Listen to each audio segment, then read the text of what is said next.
Thank you very much for the introduction. We thank you also for the invitation to be here, and thanks to all of you for attending and taking a little bit of your time here this afternoon.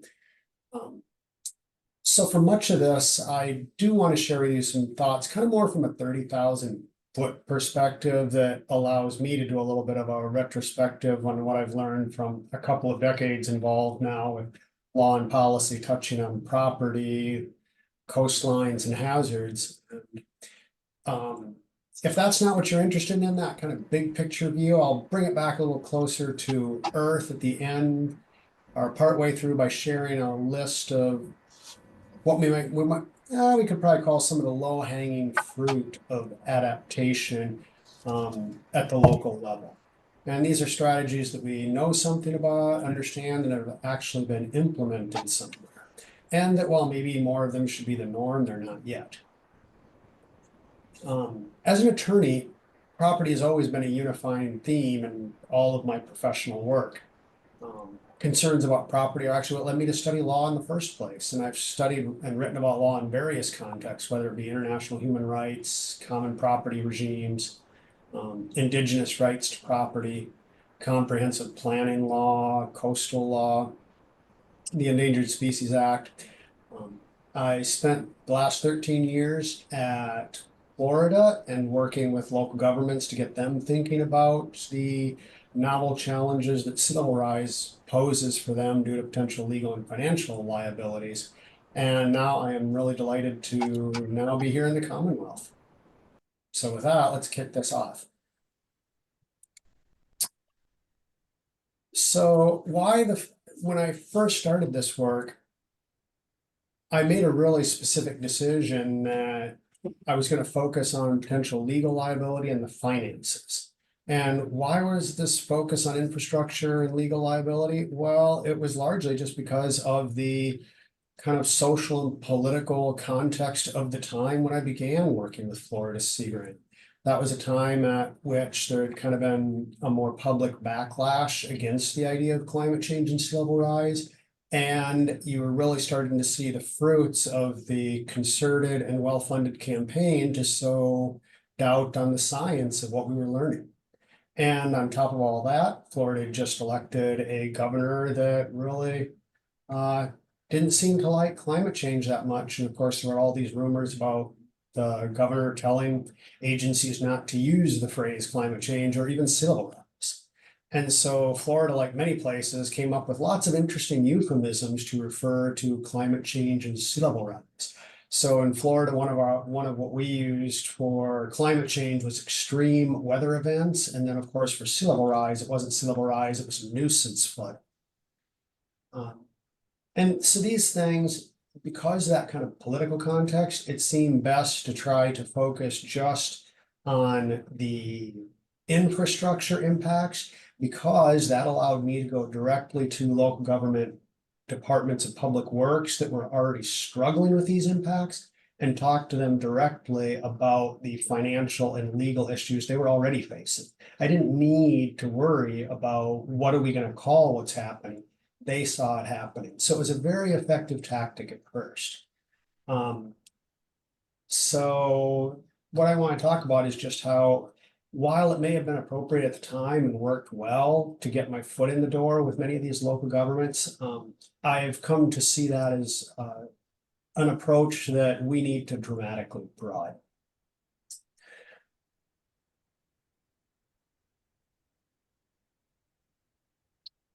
And before I go any further, I also want to mention something that I try to often touch on, which is when working in this space of adapting to sea level rise and climate change, I know there's a lot of talk about solutions, and it's great from a marketing perspective to talk about all these solutions, but it's really language that I prefer to steer clear of, because to me, solution sounds like, well, it's fixed, it's done.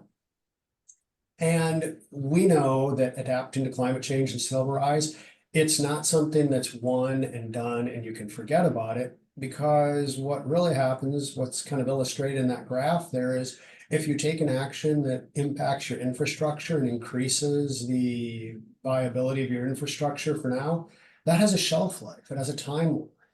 And so rather than being a solution, it's an adaptation, and adaptations can buy more or less time at higher or lower costs. And I think that putting it in that context makes it a lot more realistic for people than this kind of unreal expectation that we are going to somehow solve climate change or sea level rise with some magic solution. Adaptations are not solutions. And the only thing that can really be talked about as a solution to climate change is mitigation of greenhouse gases. And even that at this point is not necessarily a foolproof solution, because we have, with sea level rise at least, we've baked so much into the system, into our climate system, that sea levels are going to continue to rise for centuries, regardless of what we do today. We can make that happen faster or slower based on change in our activities, but we are not going to entirely stop it. And again, I really don't want anybody to take away from this. I'm saying that mitigation is not important, mitigation of greenhouse gases. It definitely is. As the most recent sea level rise analysis from NOAA pointed out, we can make sea level rise increase in speed. It's just that even if we cut off greenhouse gases today, we're not going to completely stop it. It will continue for a very long time. I think that just facing up to that reality, it really should change our mindset to move away from this idea of thinking about anything we do to address sea level rise as a solution per se. And again, we need to think of adaptations buying more or less time at different financial and human costs. I also don't want to be taken as saying that this means we throw up our hands and walk away from all low line and hazard prone coastal areas today. But again, I think it means we should be looking at this through a bit of a different lens, through a lens that acknowledges that our actions can buy time, but not necessarily change the long-term prognosis for some low-lying areas. So now let's shift a little bit. We'll shift a little bit into talking about kind of some of the big picture issues I wanted to talk about. And I'm going to be I'll mention some Florida just because while I'm new to the Commonwealth of Virginia, I just came from spending a lot of years there in Florida. So it still has a lot of resonance when I'm looking at kind of big picture issues on all these topics. And so when I look at it, since European settlement of Florida began, and particularly since the late 1800s, early 1900s, it's really become part of our culture that we think of communities as places to grow. If a community isn't growing, we don't think it's healthy. So that growth, development, and expansion, along with a lot of hucksterism and snake oil, were really the lifeblood running through the veins of Florida for more than a century and its economy. And Florida has had a long-term tendency to pay for the bills for yesterday's poor development decisions and sprawl using the income from tomorrow's new development. So, in other words, yesterday's development, today's development really only survived with the subsidy of income from future development and the banking on that future development. And none of these are really necessarily self-sufficient over the long term. So it leads not just to a desire for new development, but an actual financial need for that new development, even on the part of local governments. But now, as we kind of discussed, in the realities of climate change and sea level rise, we're faced with a different reality. There are communities that, due to encroaching water and flooding, will be losing land area. And just as climate change and sea level rise are completely outside of our historical understanding of how the natural world works, this vision of losing land and shrinking coastal communities is really outside the historical frame of reference for most people, maybe not all, but for most, and for the development and financing of local governments. So we really need to start thinking differently about the future of some of our communities. We need to think about some of them eventually shrinking and maybe even disappearing altogether. And when you talk about this, or if you try to, some will just say, oh, that's a bunch of doom and gloom talk, and Nobody wants that, right? Hmm. But I think sometimes those are the people that really want to believe that everything is going to be solved through engineering and technological fixes. Um, our engineering and technological fixes are certainly impressive, but I think banking on the fact that they're going to fix everything is a proposition I don't think everybody agrees with. So maybe an analogy to our own lives will help make this a little clearer and why I don't necessarily see it as doom and gloom to accept that some communities may shrink or disappear altogether. So all of us, we know where our lives lead, we know how they start, and we know where we all eventually end up. And is accepting this reality doom and gloom? And does that really mean that we all sit around all day gazing at our navel in existential angst about our own impending doom? No, I mean, we plan for this afternoon or tomorrow, next month, next year. Some people, they even plan for retirement. So we grasp this in our own lives.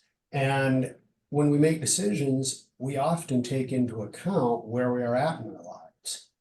When we're children or young adults, we oftentimes feel really powerful and never consider our own mortality. And while yes, this can lead to daring and high impact or novel thinking and action, it can also lead to real recklessness. And typically, as people get older, most of us become more cognizant of the risks and seek greater stability. We do things like we buy insurance and we hedge our bets a little more. And we may also start asking ourselves, what really matters to us? Is it money and fancier cars or bigger houses? Is it exciting experiences in travel, service to our community, deepening of our faith, family, creating more meaningful connections even beyond our family? Whatever we discover that we care most about, our inevitable passing does not usually paralyze us. We may ignore it on a daily basis for the most part, but it often informs our values and actions as we age. And maybe this is the real model for how we should be thinking about our communities. If I'm speaking, if I'm as if I were still in Florida, I would say that we've spent over a century in Florida growing rapidly. We've kind of gone through a stage where we've been children and adolescents, and we've been really daring and done lots of amazing things and amassed a huge amount of wealth. But we've also been quite reckless. And in many cases, we've put ourselves in harm's way or destroyed resources that we really should have protected, even before climate change and sea level rise became a reality for us. So as we mature, we should reflect more on what we really want. Do we really want to try to deny the inevitable passing of some parts of Florida? Or do we want to focus, just as we should in our own lives, on what really matters to us and how to make the most of the time we have?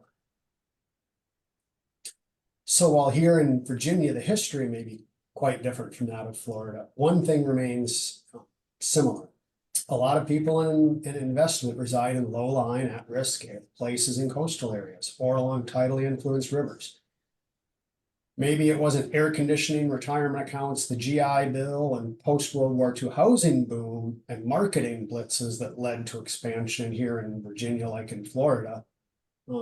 Here it was much more driven by the expansion of Washington, D.C., the bureaucratic state, and the military-industrial complex. But grow it did here as well in many of our low-lying and coastal areas. So I guess the question is whether thinking about Florida or Virginia, can we come together and decide what and where we will try to save and for how long? And if we can do that, can we devise a way of allowing the communities we won't be able to save forever to age gracefully towards their demise instead of remaining obsessed with a growth model that really is not realistic for some communities due to the realities of sea level rise and climate change? I wanted to come back a little bit to inland communities. While most inland communities are not directly subject to the hazards of sea level rise, and storm surge, many nonetheless are, of course, seeing increased flooding just due to more intense rain events. Fortunately, Virginia has recognized that resilience is not just a coastal issue. Very easy to see this when Virginia changed the Virginia Shoreline Resiliency Fund into the Virginia Community Flood Preparedness Fund. And just again, recognizing that these impacts are not limited to coastal areas. But with these, thinking about the inland communities, growth in some areas presents a real opportunity.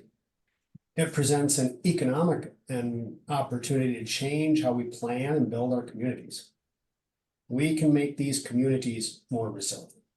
And resilience is not just about flood defenses, a secure electrical grid or microsystems, and reliable water and sewer service. While that infrastructure is important for our well-being, they are alone not enough to be a truly healthy community. We also need to attend to our own humanity.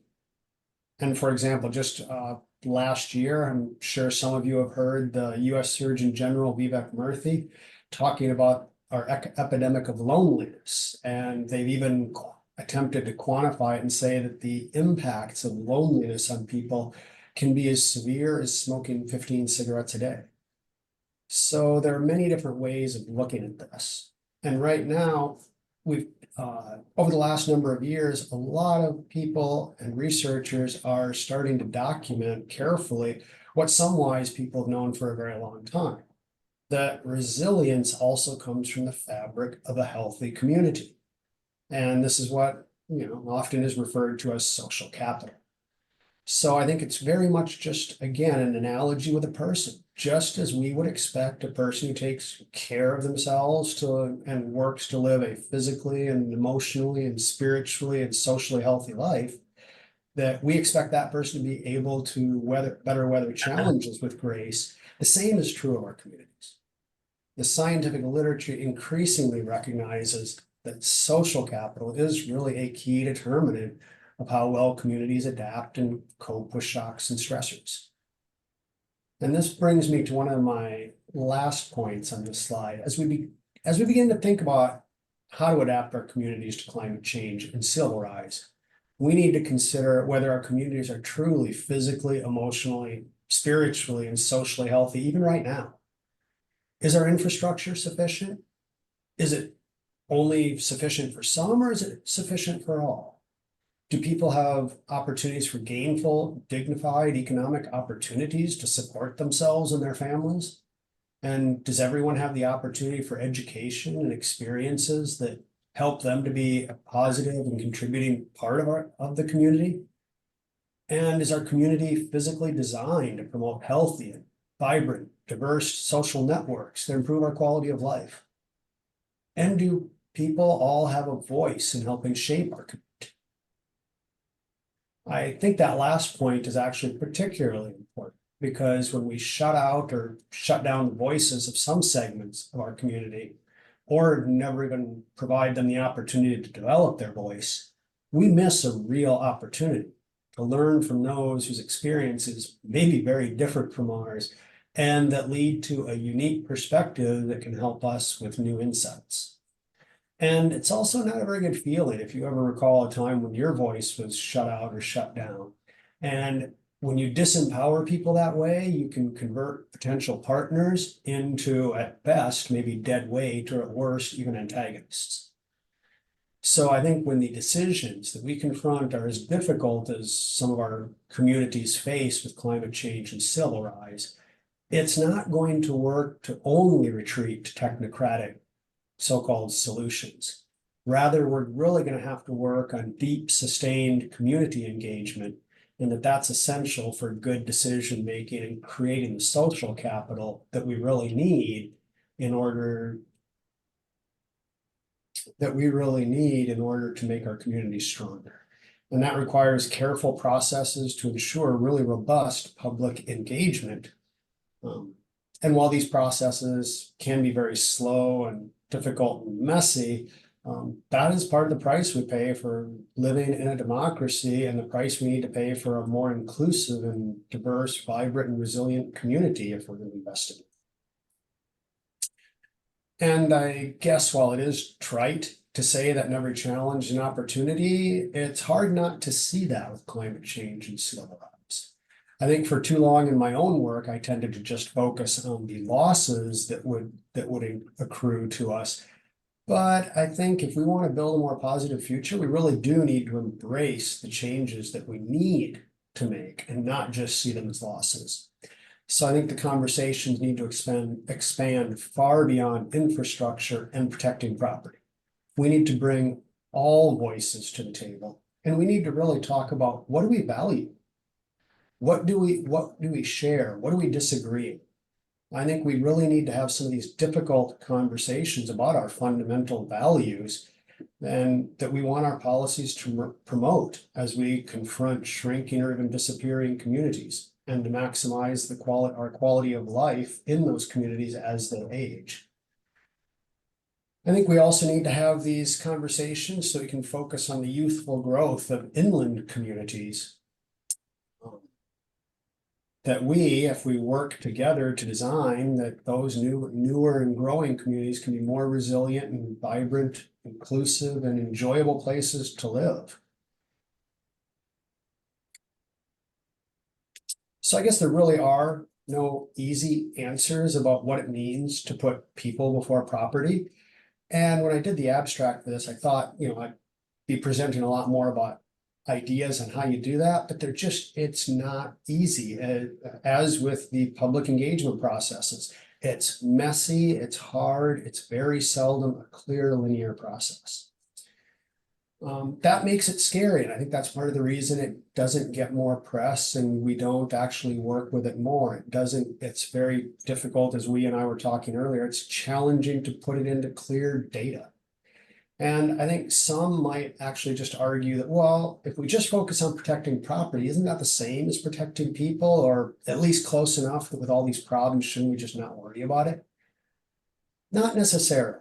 I think one doesn't have to look very far to see examples of how protecting property and a focus on property is very different than a focus on people. For example, we could look at the National Flood Insurance Program and federal mitigation funding and see how they treat property owners versus renters. They treat them very differently. The programs tend to directly subsidize the owners of property rather than renters. And even when programs do seek to help renters, very often what those programs will sometimes do is they will provide the funding to the landlord on the assumption that the benefit of helping the property owner is going to trickle down to the renter, which may or may not be the case.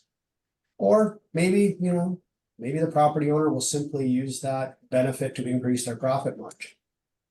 So I think really it's not easy to just assume that focusing on property is the same as helping people. And furthermore, I think focusing on subsidizing or protecting property at the cost of the general public today through subsidies, it's really just another way of shifting public resources that are contributed by everyone to the subset of people that are owners of real property.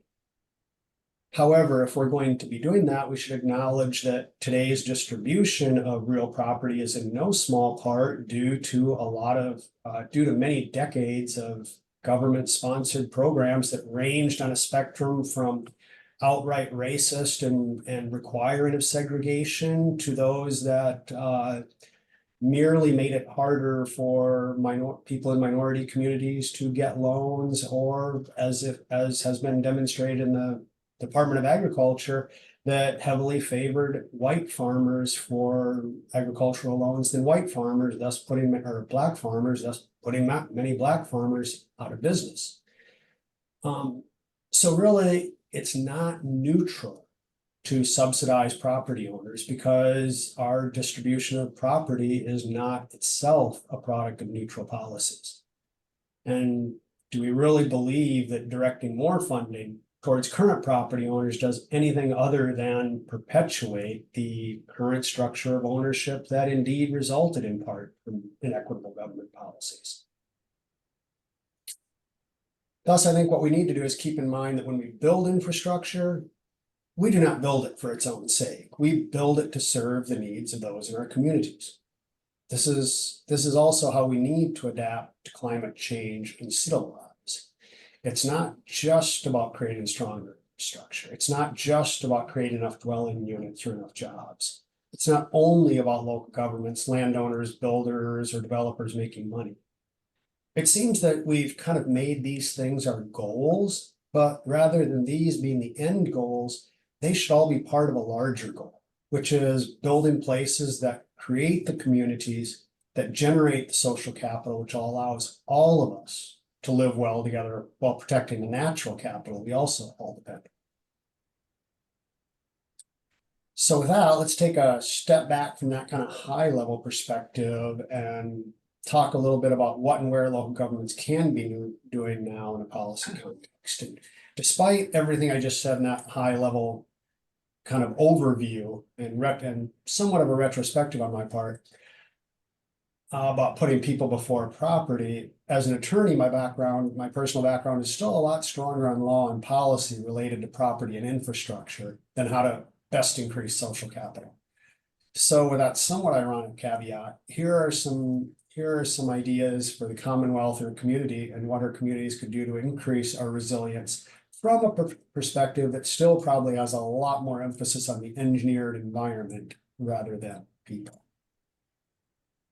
So first, in planning, we need to be looking forward when setting our standards and planning rather than looking backwards. For far too long, it's kind of been like in this picture. We look backwards to see how to plan for the future. We look at data from the past, and we assumed that data from the past is, a good guide to what's in our future. Kind of like driving down this road. If the road is straight, you might be able to get away with that. The past does seem to predict the future, and you can get by with looking in the rearview mirror. But the road is certainly no longer straight in front of us. The past is really no longer a reflection of what the future is going to be. And while we understand that, we haven't always yet shifted our policies to really take this into account. So while the federal government has developed a forward-looking federal flood risk management standard that we'll get to in a few minutes, you can also look at an example where we're still looking in the rearview mirror, which is the National Flood Insurance Program, which has not yet, even after almost 14 years after Congress mandated it, the NFIP still does not use climate change and sea level rise in its mapping. In addition, when feasible, we should be designing our lived spaces and infrastructure to accommodate those changes we're likely to see, just another aspect of that. But how do you do that at the local government level? One of the challenges, particularly for smaller local governments, is that it can be a massive expense. I've watched, in Florida, I watched Monroe County spend millions upon millions of dollars just doing analysis, trying to set standards and figure out what standards they could use, what might be reasonable for their roads and their elevations and how often they would flood. But this is a level of analysis that they were literally spending millions of dollars on. A lot of small communities, that's completely unrealistic to expect that level of investment analysis. So with the number of local governments that are much smaller and having a lower resource capacity, I think it's important to try to provide them a realistic policy for how they can move forward. And that was one of the things I did when still working in Florida, is try to develop an outline structure for how a smaller local government can do enough analysis, but not necessarily so much investment there that they're looking at the ridiculous idea of spending more trying to analyze a project than they are building.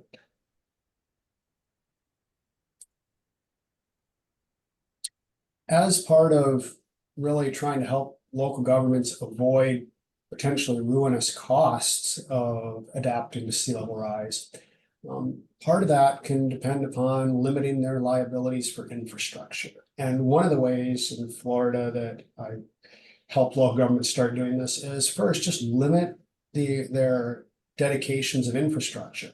In Florida, it had become very, very common that large new developments, the developer will go in build the infrastructure, and then when they've completed the development, they would then donate all of that infrastructure to the local government. And local governments were accustomed to accepting this. There were occasional problems when the infrastructure wasn't built properly, but for the most part, the local governments never really thought about the long-term implications of accepting that infrastructure. And now a lot more governments are starting to consider that potential long-term impact of owning that infrastructure and the maintenance liabilities that come with it in light of sea level rise and climate change. Another rather interesting one is the last bullet there. This one came in because there was the argument being made that local funding of buyouts is actually potentially counterproductive when a local government really wanted people to be understanding that sea level rise is something we all need to be thinking about, and it needs to be considered and factored into your ownership decisions of property. And this local government really didn't want to promote the idea that if a property owner purchases property at risk of being flooded from sea level rise, or just even flooding generally, that they didn't want to promote that these individuals would then have a right to go to the government and receive a buyout at a higher price point than that property may have really deserved. So kind of looking back to being that idea of being forward-looking rather than looking into the past in planning, is the idea of integrating sea level rise carefully into capital improvements plan. And there's some great models from where this is being done really well. So I don't think I'm going to go into much detail on that. If you'd like some references for that, I'd be happy to supply them. Another area where local governments have a lot of low-hanging fruit and relatively easy actions with beneficial long-term impacts, it's the idea of stormwater requirements. One great example that I really love, this was done quite a long time ago now, and it was really innovative at the time. A local government in Florida, they actually increased their tailwater elevation. And tailwater elevation, if you're not into stormwater, it's the final elevation, the lowest elevation at the end of a stormwater system that the entire system empties into. And if you're in a tidally influenced area, it's a tidally influenced water body. So if that tidally influenced water body is the final point of your drainage system, what Pinellas County in Florida did is they said, then you actually have to use 2 feet higher than the actual mean high water level as your calculation for the end point of your drainage system. So in other words, you can see 2 feet of sea level rise, and that drainage system will still be effectively functioning through a gravity flow. And if your proposed system was actually designed for critical infrastructure, then that went up to actually 3 feet. So it was really a great thing. And interestingly, Pinellas County even prohibited pumped stormwater systems when they enacted this. And again, there's the idea of limiting infrastructure liability through not taking on new infrastructure that's privately built. Another innovative step taken by a local government, Broward County actually developed and then adopted into regulatory programs their own future 100-year flood map or future 1% annual chance flood map, as well as a future groundwater. And the future groundwater map is actually really important in Florida because they have extremely porous soils and strict stormwater treatment requirements. And a lot of the stormwater treatment requirements are accomplished through allowing drainage to drain into the ground because of those very sandy, porous soils. And so if you look at increased groundwater levels in the future, it suddenly will change all the calculations, even on how you design a stormwater system, not even mentioning where you can build. Another option for local governments, adopt the federal flood risk management standard. So despite many years of development, the FFRMS, as we often call it, has been a bit of a ping pong ball. It was initially adopted by the federal government in 2015 by executive order, then subsequently rescinded in another 2017 executive order before being reenacted by another executive order in 2021. But the FFRMS was actually developed over a number of years in response to federal government concerns that federal money was really being wasted in the rebuilding of infrastructure in the same place and the same way as it had been previously destroyed. And this just did not seem a wise investment of public funds. So the idea is really to save taxpayers' money by ensuring that federal investments are safer from flooding. And now that it's officially required again, agencies are working to adopt their regulations on how to implement this, and it must be applied with projects that involve federal money. So at the local level, if you have already adopted the FFRMS as your standard for infrastructure at the local level, you can be guaranteed that anything you're going to be proposing that would seek federal money will meet federal standards as well. And I'm not going to go into detail on the FFRMS, but it does have 3 different methods that can be used to establish elevations and design of infrastructure. There's the climate-informed science approach, in which there's a custom analysis based on recent climate science. Or you can expand the existing special flood hazard area, or the 1% annual chance storm area and its base flood elevation, by increasing it 2 feet and then expanding corresponding horizontally. And that's for actions that are not critical actions. But if it's a critical action serving critical infrastructure, then that would be 3 feet. The third option would be using the 0.2% annual chance storm, or what's known as the 500-year flood event.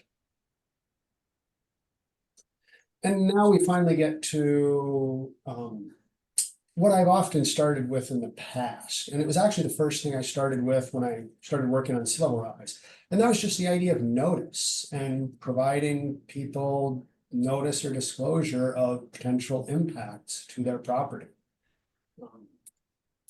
It seemed like it was such an easy thing to do because everything I've talked about up till now has in some way or another usually involved some sort of regulation, often that could be used to limit what can be done on private property. Notice or disclosure of past, current, or future likely impacts doesn't do that. It just provides information. And I think we should be doing this as often as we can. Those that talk about free markets and market efficiency, well, if we're going to talk market efficiency, one of the requirements for a well-functioning market is information. And this information is really important. How do people know how to value property if they don't know the risk and the hazards involved with that property?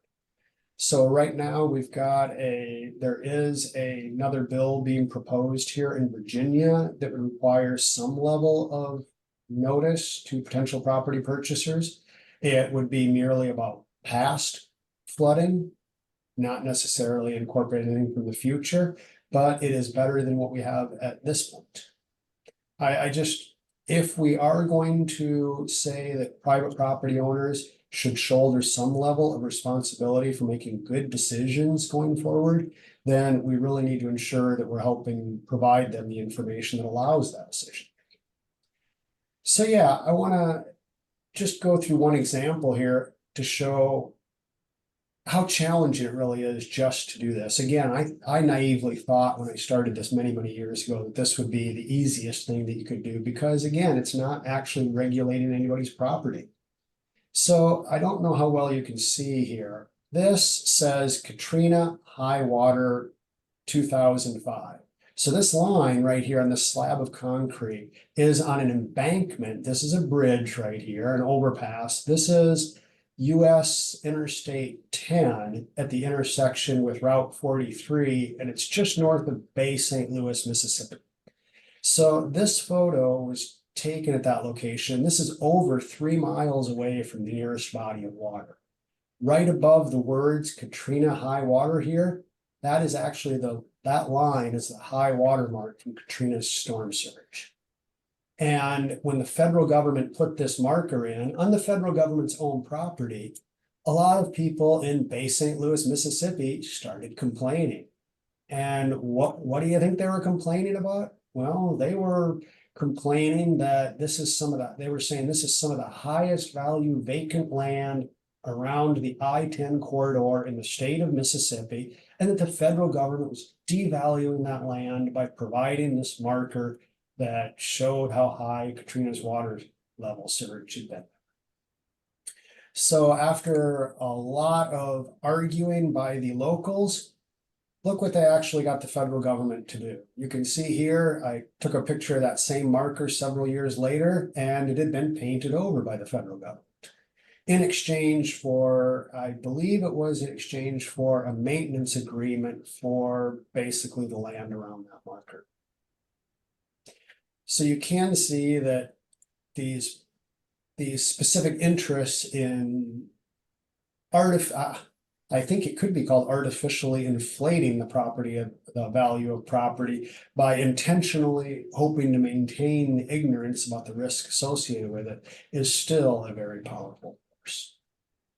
But if we do, in the name of freedom, want to continue allowing people to engage in building in floodplains or along dynamic shorelines, maybe we should at least consider doing two things. Obviously, first, we want to protect the environment and its resources on which we all depend. And second, let's try to ensure that if people want to make these decisions, that the public doesn't then directly foot the bill for these choices. But when thinking about how to apply this, it gets complicated in a hurry because we need to be careful and consider what does it mean to really choose to live somewhere. There's a whole spectrum. From the wealthy property owner who might insist on having, a second or third or fourth house on say in Rodanthe, North Carolina, where they're falling. But that could be contrasted at the other end of the spectrum with, say, historic African-American communities such as Princeville, North Carolina, that was founded by free slaves and founded where it is. Not because it was good land, but just the opposite, because it was the worst possible land. And it was where whites didn't want to go and where the blacks were actually allowed to live.